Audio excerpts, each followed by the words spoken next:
Beyond the Looking Glass, a photographic journey through Graphonia.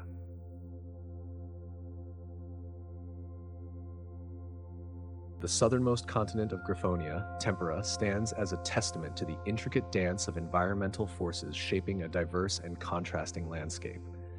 Despite its location in close proximity to the icy grip of the Aurora Sea, Tempera defies expectations by embracing a remarkably warmer climate compared to its northern counterpart, Aloria. This climatic anomaly can be attributed to the hot winds from the temperate ocean and the presence of warm ocean currents that sweep across its shores. Vast stretches of Tempera are adorned with hot, arid deserts that paint the landscape in shades of crimson and ochre.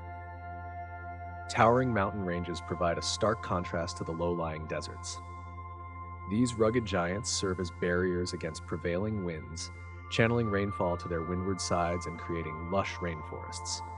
Intricately woven within the fabric of Tempera's varied terrains are dense forests of mint apple gum trees. As winter descends upon the southern coast, a palpable change blankets the region. The inexorable creep of southern ice toward the shore brings frigid air. Yet just as swiftly as winter arrives, it retreats with the herald of spring, relinquishing its icy grip to the warmth of burgeoning life. Macropteryx rufastalis. Bounding across the red deserts of Tempera, Kiroo search for oases. Surprisingly, water is not their primary motivation in this quest. They will, of course, pause to rehydrate from the oppressive daytime heat. But as the sun dips below the horizon, their true mission begins. Stabbing a long, narrow beak into the sandy soil, they sniff around with nostrils positioned near the end of their probing proboscis. What are they searching for? Tiny arthropods that buzzed around the water's surface throughout the day, engaged in mating and hunting for swimming larvae. As night falls, these arthropods retreat to the warm refuge of the surrounding sand, perhaps not so safe from the Kiroo. After they've fed and rested, they spring back into the desert once more. While the Kiroo's long beak may seem formidable, it serves as a highly sensitive organ and is well guarded against danger. Instead, it's the feet that demand attention. When threatened, Kiroo tuck their beaks close to their bodies, holding them tight with their little arms, rear up on their thick, muscular tails, and kick outward with their robust legs, launching their clawed toes at remarkable speeds. These well-aimed strikes can easily disembowel most creatures that dare to threaten them. Phascobara cinnarinove. In the canopy of the mint apple gum forests dwell the Koolalas. They subsist entirely on leaves that are not only low in nutrition, but also downright poisonous to most animals. This strategy ensures that they face minimal competition. In fact, the only part of these trees that offers edibility to a wide array of animals is the mint apple itself. Consequently, the Koolala encounters few visitors outside of the fruiting season. The primary drawback of their dietary choice is that fully digesting the leaves isn't an easy task, which leads them to spend most of their lives eating and sleeping. They lack the speed to escape danger, and certainly lack the strength to mount any kind of resistance. Though their wings would be just large enough to support flight with a touch of mana, they either lack the power or the inclination for aerial pursuits. When threatened, Koolalas have two defensive mechanisms. First, they emit a loud, raucous call that imitates a sound more fitting for a much larger creature. Through the looking glass, scientists have analyzed microvibrations to synthesize audio that closely resembles a menacing laugh. Their second option is to drop from the tree and glide to safety using their wings. Cetonicus hollandi brachyurus. The most photogenic marsegriff in all of Tempera is undoubtedly the Quokkatiel.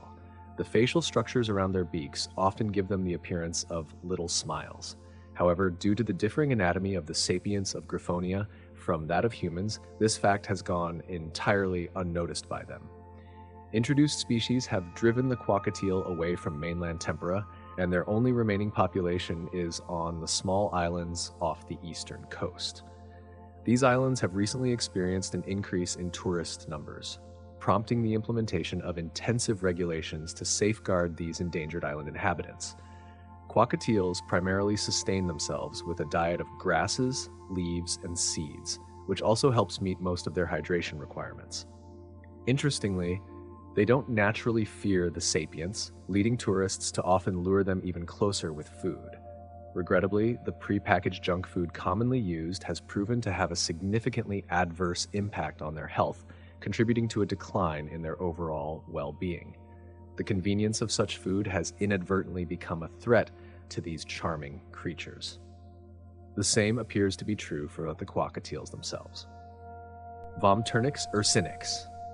Quambats inhabit the diverse landscapes of Tempera, favoring areas where dense undergrowth and shrubbery provide ample cover for their activities. They're small but muscular burrowers, and though their wings are too small for flight, they seem to be used for compressing the soil on the roofs of their tunnels. Males sport a feathered topknot on their heads, seemingly to intimidate other males and establish a pecking order during territorial disputes. When a male quombat enters the territory of another, the first thing they're likely to see is a single feather bobbing at one of the entrances to the underground network. Ecologically, quombats play a crucial role in Tempera's ecosystem.